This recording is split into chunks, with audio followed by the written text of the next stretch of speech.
আসসালামু আলাইকুম। আরজ ইএক্স আপনাকে স্বাগত। শুরুতেই জানাবো আজকের গুরুত্বপূর্ণ আপডেট সংবাদগুলোর শিরোনাম। নতুন কর্মসূচি ঘোষণা ইনকিলাব মঞ্চের। আওয়ামী লীগের ভোট নেওয়ার প্রতিযোগিতা করছে বিএনপি জামায়াত, নাহিদ। মোনাকষা সীমান্ত থেকে ২টি বিদেশি পিস্তল, ৪টি ম্যাগাজিন সহ ৫ রাউন্ড গুলি উদ্ধার। অপারেশন ডেভিল হান্ট ফেজ 2, গ্রেপ্তার আরও ৬৬৩ জন। ভারতের নীতি সম্পূর্ণ পুনর্গঠন করতে হবে, হুমায়ুন কবির। এই ছিল আজকের আলোচিত শিরোনাম। এখন বিস্তারিত সংবাদে আসছি। তবে তার আগে অনুরোধ রইল, ভিডিওতে একটি লাইক দিয়ে চ্যানেলটি সাবস্ক্রাইব করুন এবং কমেন্টে জানিয়ে দিন আপনি কোন জায়গা বা কোন দেশ থেকে আমাদের এই সংবাদটি দেখছেন। জাতীয় নাগরিক পার্টি এনসিপি এর আহ্বায়ক নাহিদ ইসলাম বলেছেন, কুমিল্লার দেবিদ্বারে ঘটা করে ২০০ আওয়ামী লীগ নেতা বিএনপিতে যোগ দিয়েছে। বিএনপি জামায়াত আওয়ামী লীগের ভোট নেয়ার প্রতিযোগিতা করছে। মঙ্গলবার ২৩ ডিসেম্বর বিকেলে চীন মৈত্রী সম্মেলন কেন্দ্রে ডেইলি স্টার আয়োজিত নির্বাচন ডায়ালগ অনুষ্ঠানে এই কথা বলেন তিনি বলেন, আওয়ামী লীগ প্রশ্নের এখনও সমাধান হয়নি। এর জন্য রিকনসিলিয়েশন কমিশন করা উচিত। বর্তমান নির্বাচন কমিশন অগোচরে গঠিত হয়েছে। এই নির্বাচন কমিশন কিভাবে ভালো নির্বাচন করবে? এখন টাকার খেলা চলছে। জামায়াতের সহকারী সেক্রেটারি জেনারেল হামিদুর রহমান আজাদ বলেন, জুলাই সনদ বাস্তবায়নে সর্বাত্মক চেষ্টা করা হবে। প্রয়োজনে আবারও আন্দোলনে নামব। এ সময় ফ্যাসিস্টদের কাউকে জামায়াতে নেওয়া হচ্ছে না বলেও মন্তব্য করেন তিনি। চাঁপাইনবাবগঞ্জের মোনাকষা সীমান্ত এলাকা থেকে ২টি বিদেশি পিস্তল, ৪টি ম্যাগাজিন সহ ৫ রাউন্ড গুলি উদ্ধার করেছে ৫৩ বিজিবি ব্যাটালিয়নের সদস্যরা। অস্ত্রগুলো ভারত থেকে আনা হয়েছে বলে জানিয়েছে বিজিবি। মঙ্গলবার ২৩ ডিসেম্বর বেলা ১১:৩০টার দিকে জেলার শিবগঞ্জ উপজেলার রাঘববাটি এলাকায় গোয়েন্দা তথ্যের ভিত্তিতে অভিযান পরিচালনা করা হয়।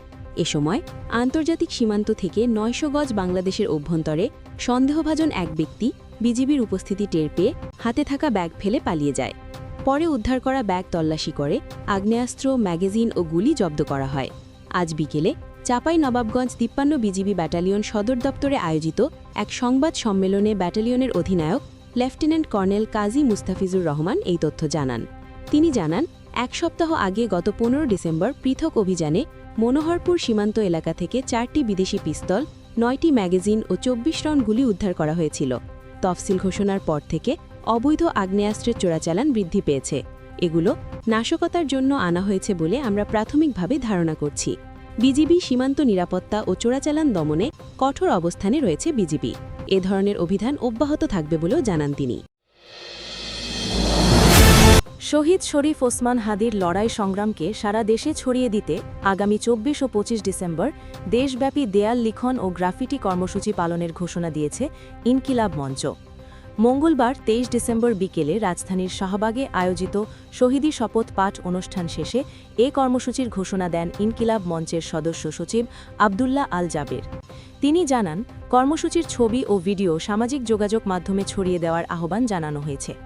এদিকে সোমবার ২২ ডিসেম্বর ঘোষিত ৩ দফা দাবি বাস্তবায়ন না হলে আগামী ২৬ ডিসেম্বর পরবর্তী কর্মসূচি ঘোষণা করা হবে বলেও জানান তিনি। আবদুল্লাহ আল জাবের বলেন, শহীদ ওসমান হাদিকে জনগণ থেকে বিচ্ছিন্ন করা সম্ভব নয়। যারা তাকে হত্যা করেছে তাদের সঙ্গে কোনো ধরনের আপোষ করা হবে না। ইনসাফ প্রতিষ্ঠা না হওয়া পর্যন্ত এই আন্দোলন চলমান থাকবে বলে তিনি হুঁশিয়ারি দেন। তিনি আশাবাদ ব্যক্ত করে বলেন, বিএনপির প্রাপ্ত কার্যকরী চেয়ারম্যান তারেক রহমান দেশে ফিরে এসে এই আন্দোলনে যুক্ত হবেন এবং সংহতি প্রকাশ করবেন। অনুষ্ঠানে শহীদ শরীফ ওসমান হাদির মেঝো ভাই সরকারকে কঠোর সতর্কবার্তা দিয়ে বলেন, হত্যার বিচার না হলে একদিন সরকারকেও দেশ ছাড়তে বাধ্য হতে হবে। তার ভাষায়, জীবিত অবস্থার চেয়েও আজ শহীদ ওসমান হাদি অনেক বেশি শক্তিশালী। এই হত্যার দায় কোনোভাবেই সরকার এড়িয়ে যেতে পারবে না। অপারেশন ডেভিল হান্ট ফেজ ২ বিশেষ অভিযানে সারা দেশে গত ২৪ ঘণ্টায় ৬৬৩ জনকে গ্রেফতার করেছে আইনশৃঙ্খলা রক্ষাকারী বাহিনী। এ সময় ৯টি আগ্নেয়াস্ত্র উদ্ধার করা হয়। মঙ্গলবার পুলিশ সদর দপ্তর থেকে পাঠানো এক সংবাদ বিজ্ঞপ্তিতে এ তথ্য জানানো হয়। এতে বলা হয়, পুলিশি কার্যক্রমের অংশ হিসেবে সারা দেশে 26,881টি মোটরসাইকেল ও 26,573টি গাড়ি তল্লাশি করা হয়।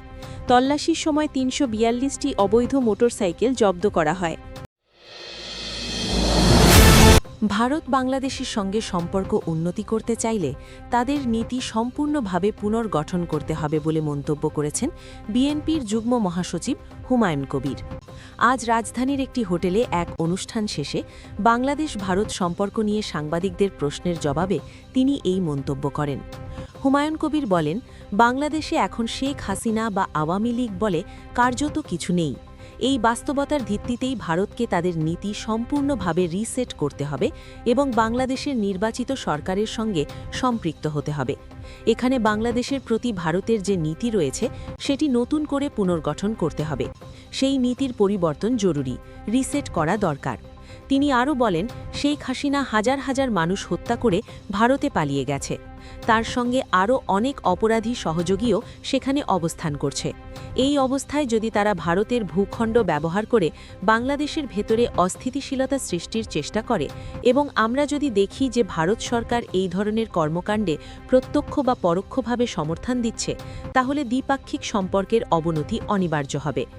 একই সঙ্গে বাংলাদেশের জনগণ এর জবাব কিভাবে দেবে সেটাও অজানা নয়।